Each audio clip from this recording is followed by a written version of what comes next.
Hey, Tim. Hey, Dan. Got something to say to you. Lay it on me.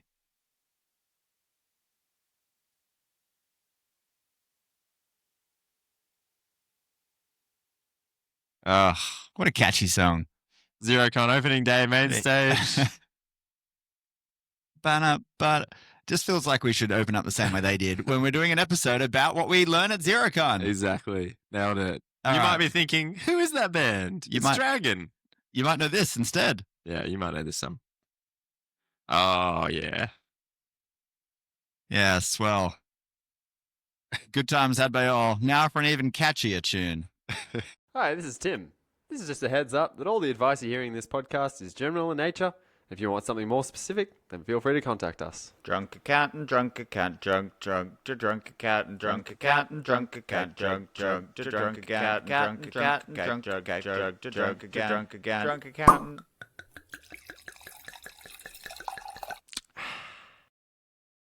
Hello and welcome to the podcast. My name is Dan. And I'm Tim. And we are the two hungover accountants. Tell you what, we certainly were a little hungover. Not as hungover as Jack. Yeah, shout out. Who did text me saying he was a drunk accountant. Oh, what a night that was. It was a good time. When we were dancing to that music before. Yeah. I felt like we were back at rap party. I did feel like we were back at rap party. Anyway, for those of you not in the industry, small business listeners, there was a conference last week called Xerocon, which we attend every year. We almost didn't go this year. Yeah, we weren't going to go. We weren't going to go. Let's be honest. And then we backflipped. And then we went flipped. And then we attended. You may remember there was a brief segment on the podcast called Dan and Tim Go to Xerocon, maybe. But we went and we had a great time. And today, normally what we do on the podcast is we like to split what we've learned for small business owners and what we've learned for accountants. This year, we're just going to put it all on one. Because wash it all in. There's a lot of announcements that I think some of them relate to everyone. Definitely. And we're going to get into all of that in a second. But first, Tim, let's just do a little bit of a recap of the good fun there at Xerocon, shall we? Yeah. What can we say? There was Dragon, obviously, played on the main stage. Dragon, yep. Melanie Bracewell. Yes. I'd never seen her before. So she was good. She was really funny. Yeah, she's very funny. Really funny. Very tall. She's tall. Yeah. What else was there? Actually, I was watching Have You Been Paying Attention this week? She was on it. And they showed a clip of her in the pinch catch the money thing. And they're like, what were you doing this week, Mel? And she's like, I was in an accounting conference. That's awesome. I was watching it with Shell. I was like, well, I was there. They must think it's so funny when they, celebrities or big grades, I don't know, whatever, comedians get invited to go to an accounting conference. Yeah. They're like, what? Yeah. Is this legit? Yeah. What else was there, Dan? There was pickleball. Pickleball, yeah. DJ playing all day long. DJ. Which, kudos to that DJ. She had the energy high. Boundless all energy. Day, yeah. Every time I looked at her, she was like dancing Bopping along away. to her music, up on this 10-foot high stage. There was food trucks. What else? Joe Brum. Creative Bluey. Creative Bluey. He was great. Learned a lot about Bluey. Very good. He was illustrating talking penises before Bluey. How funny. That was very funny. But most of all, there was a lot of accountants and bookkeepers in that room that we got to chat to and speak about what's going on in their world, what's going on with them. Is it the same as us? So a quick shout out to some of the people that we had a great time with. Obviously, the OG, the great, the one and only Heather Smith was there. Heather Smith. You will hear later on in this podcast our chat with Heather Smith that we did halfway through the conference, just to talk about what we'd learned, what was happening, was there anything going on. And we also have an interview later in this episode after that with Angad. Angad, yeah. The MD of Australia, New Zealand, and kind of a big deal. Chief Strategy man. Yeah, such a lovely person. Great guy. Apparently never get stressed. Yeah, we touched on that in that interview. So I want to learn more about this. So we learned more about what he thinks the future of the accounting industry holds and the announcements that Xero made this week, which we'll get into in a sec. But any other shout-outs we want to give Tim? Oh, so many, Dan. The Accountants Daily team. Accountants Daily. I have referenced their publication. Yeah, Imogen, Brendan, Matt, Jerome. Yep. Yeah, Matt, what alleged? He's got a sneaky bite with Matt. Yeah, he's got a great accent, and then Brendan's got a great accent too from Dublin. Yeah. So they're a good bunch. We're hoping to actually join Imogen and do a podcast, maybe a crossover. We'll see. Who knows? Can I ask you a question, Tim? And I was asked this on the dance floor, and I was not embarrassed to admit it at the time, and I want to know if you're embarrassed to admit this right now. About the rap party. For those of you listening, you're thinking, oh, you guys just podcast, do a small business podcast. Yeah, we do. So our everyday lives, we run an accounting firm, and we're like everyone else. For 2 days of every second year now, people recognize us, and it is such a weird feeling. And so someone asked me at the rap party, they said, "Be honest, do you love it?" I thought the question was, be honest, do you feel like a celebrity? Do you feel like a celebrity? And then there was a follow-up, which was, do you love it? Yeah. So, Tim. I was asked that question. Yeah. And I think I was just like being blasé, just enjoying myself. I shy away from that spotlight too. So I was like, I don't feel like a celebrity. But having had like several people come over in the middle of a dance floor. Yeah. To get photos with us at the rap party, it did feel a little bit that way at times. It did feel that way. Yeah, I guess we've been, going and doing this stuff for years now. Maybe we should go out to some non-accounting conferences. Yeah. But anyway, it is nice to get some recognition. And, even just to chat to some people like Sam at the rap party. He was, he really put it into perspective. He was like, oh, whatever you do could just change one person's life. Yeah. And that sent shivers up my spine. I was like, whoa, that is hectic. I never really thought about that. And, I think you've hit the nail on the head. At the time, I answered the question in the funniest way I could, which was I paused for a moment and then I said, yes. Whereas I was like, nah. I went for the joke. You went for the heart. But I think the true answer is it is just nice.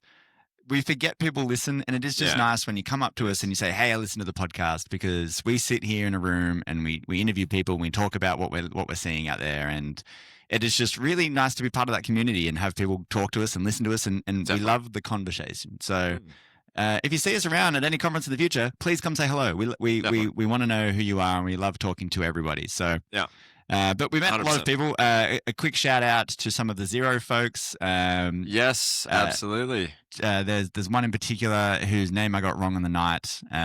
It was Charlotte. No, Chelsea. She's from Charlotte. She's from Charlotte. Charlotte, Vancouver. Yeah. So shout out to her. I had heard about her in the past from you, so that was nice to meet her. And literally everyone in the Xero team are all very, very friendly, very lovely. All really nice people. We're looking forward to chat to you all more as time goes on. Yeah. And then just all the usuals. It's just great to catch up with them face to face. Yeah. We even went to the after party. Probably regrettable the next day. That after party, but pretty cool. Get to see Shazza McClaz's debut performance up on stage. That was awesome, and her right hand person Ash. She's the only reason we like Shazza now. I liked that. I thought that was one of the funniest things. What did you say? It was outsourcing my likability or something? You've gone too far with delegating when you delegate your likability.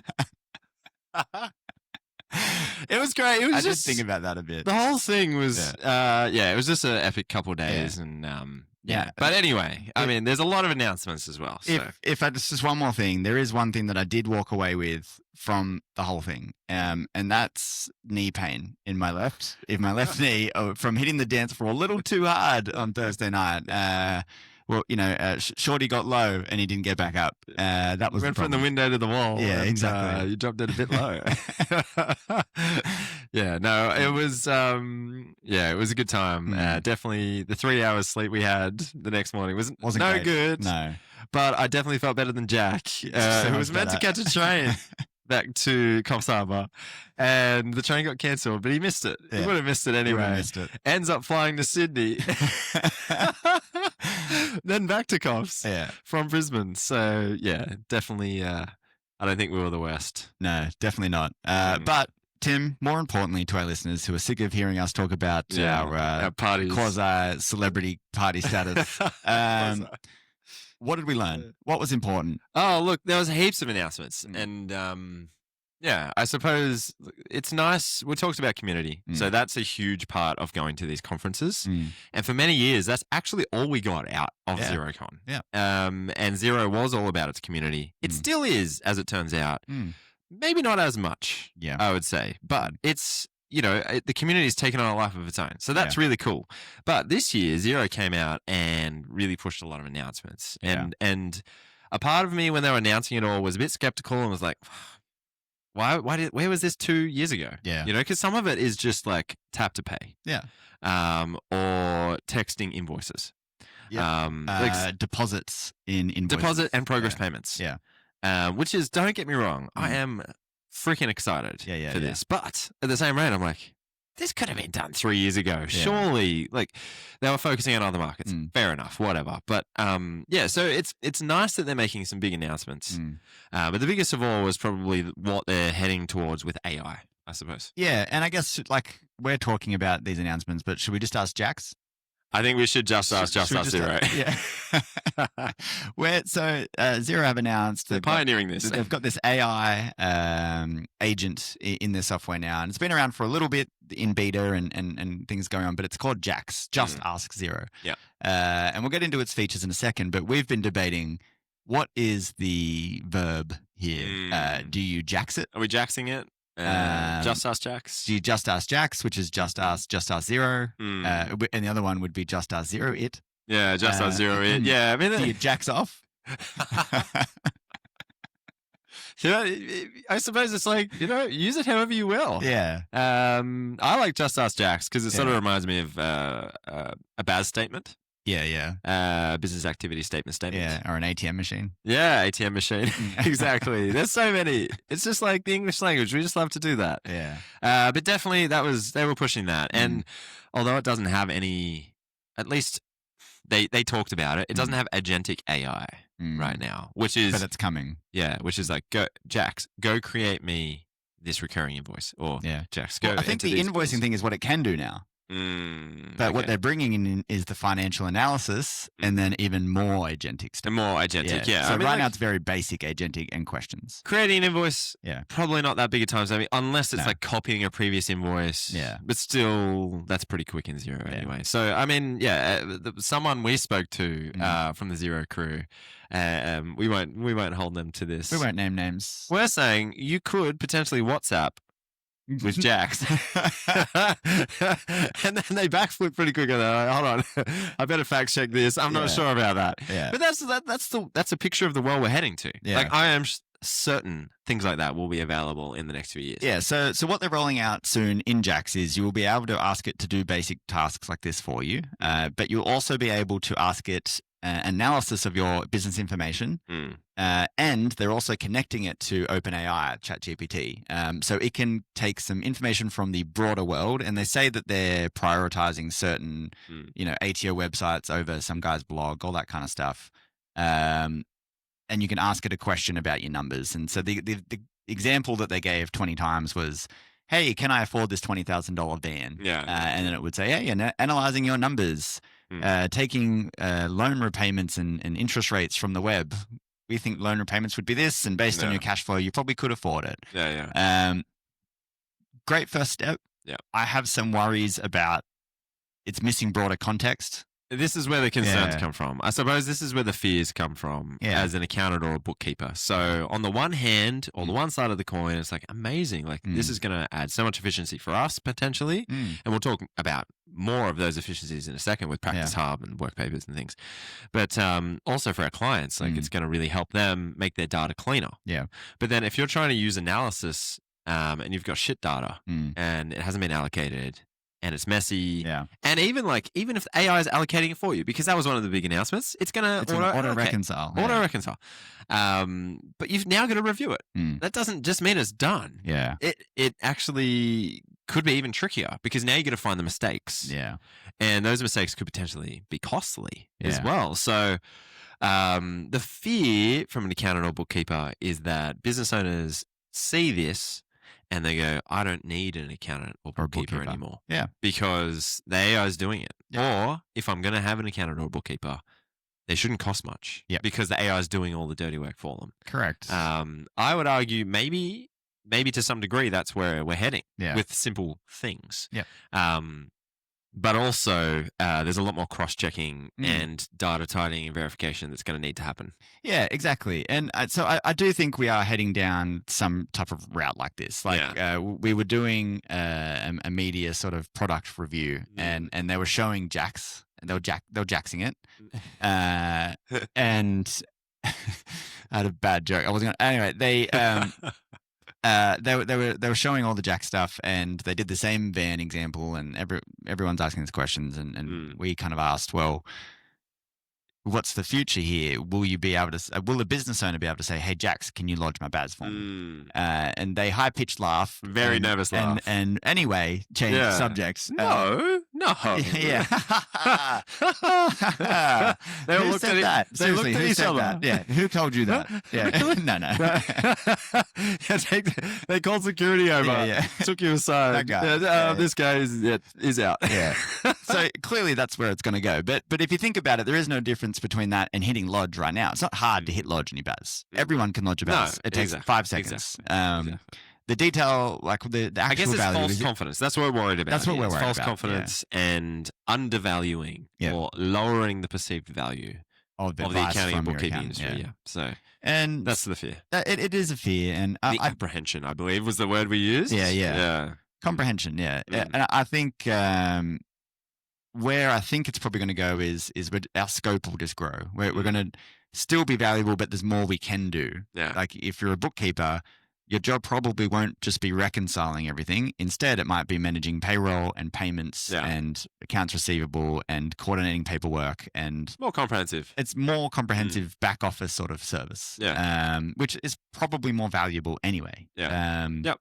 Definitely higher value in that. Yeah. So I think these tools are making it more possible than ever before. But it could be a bit of a transformation. Yeah. That we have to go through as businesses. Yeah. It's change. It means change. Yeah. And I change is coming. Personally love change. That's sarcasm for all of those listening. I can tell you, this man does not like change. No, if I could be a hobbit in Bag End, I would be. Yeah. Weird though. You were much more positive about things at Xerocon than I was. I felt like I was a bit more skeptical. No, I thought you were more positive. Really? I was thinking like I'm much more nervous about this than Tim. That's weird. Yeah. Whereas I feel like I thought I was being quite open about it. No, I thought I was. Oh, it turns out we're both nervous. We're putting on brave faces at Xerocon. I'm glad I didn't know that. I would have fallen to pieces. Yeah. You and I were both laughing during the main stage presentation because it really felt like a shareholders conference. It did, yeah. And I think you really hit the nail on the head a second ago. You're talking about community, right? Xero almost pioneered this community, right? Yeah. They created it. They enabled it. Everyone flocked to the software. And it enabled them. And it Let's enabled not forget this. Absolutely. It was a business choice to do this. Smart. But it worked. Yeah. And now we have this great community, right? And accountants talk to each other. And which honestly, never happened before Xero. It wasn't a thing. It was not a thing. Yeah. And we hang out and we have a good time. But now it has felt in recent years that they had been moving away from that.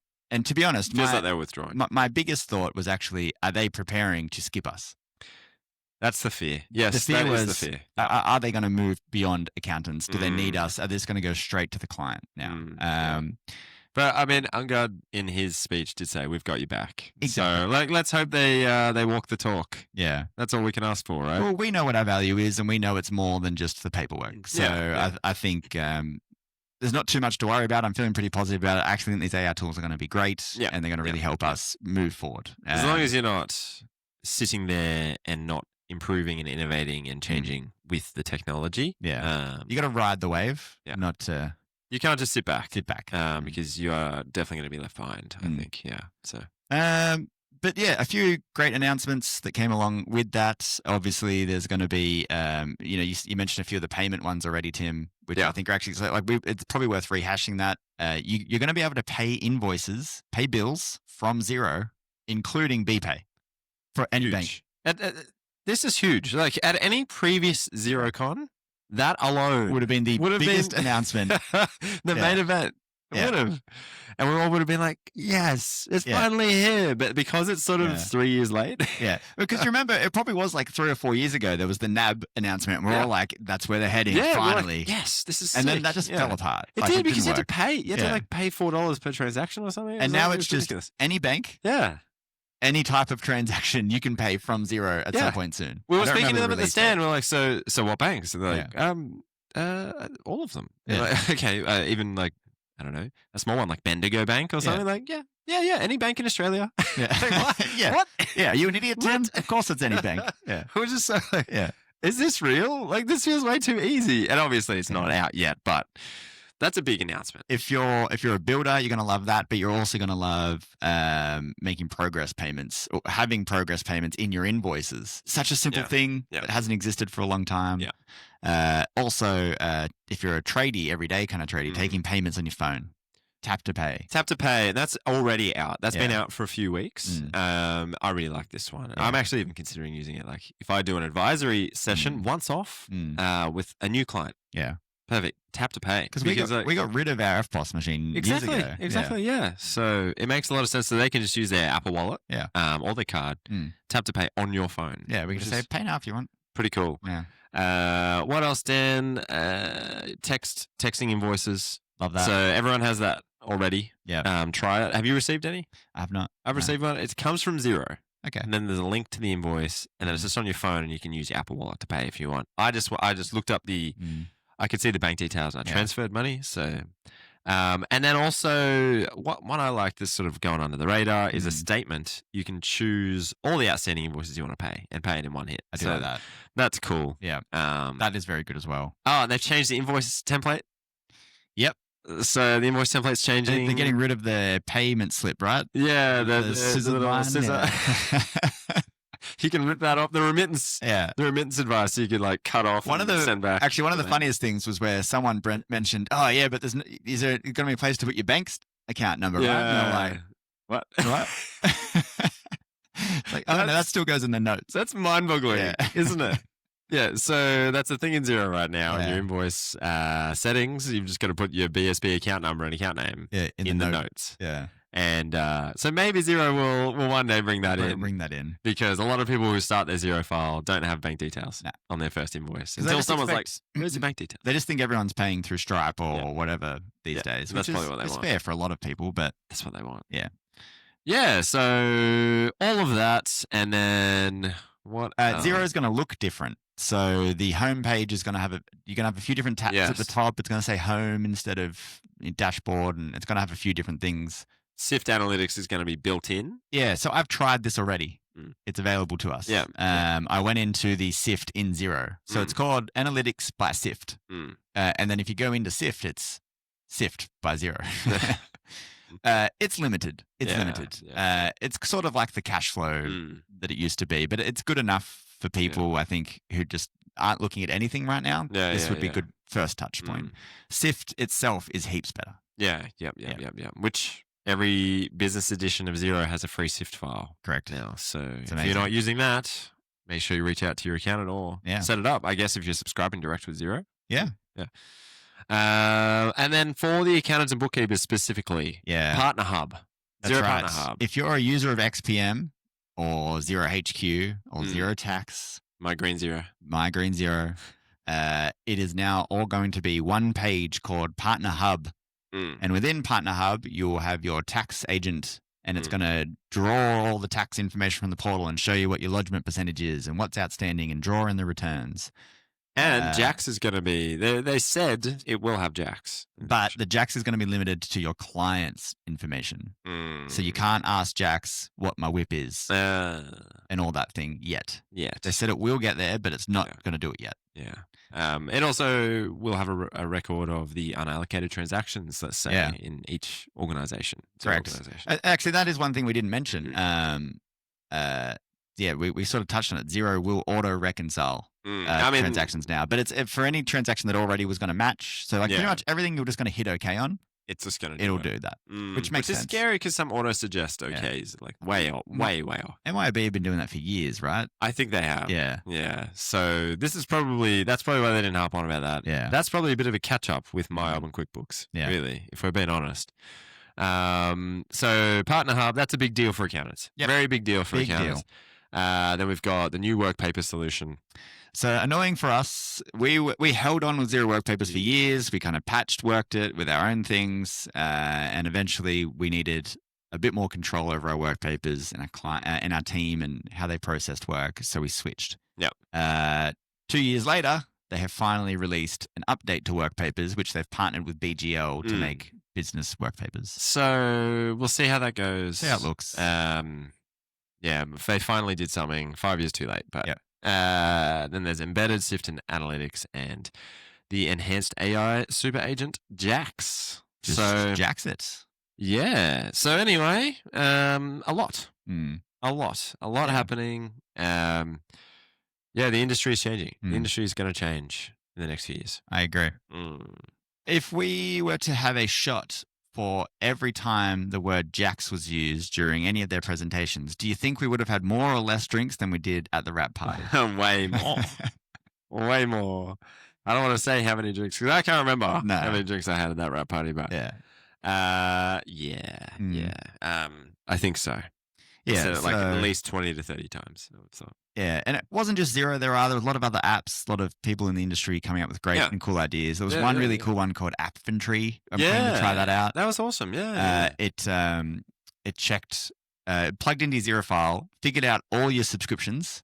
It was even somehow able to work out how many users you had in some of them, and then it would cross check to see, do you have any features that have crossed over? Do you have any unnecessary users? Do you have any unnecessary apps that you've subscribed to? Maybe it can recommend another app that replaces 2 or 3 things. So hectic. That's pretty great. Very cool. Very cool. Yeah, and as an accounting partner, if you join with them, you get one free file for you and one free file for a client, right? So I think we should definitely join that one, suss that one out. For sure. Yeah. Anything else to do with Xerocon, Tim? I don't think I had anything else here. Just that I destroyed you a pickleball. I think that's about it. You did destroy me before.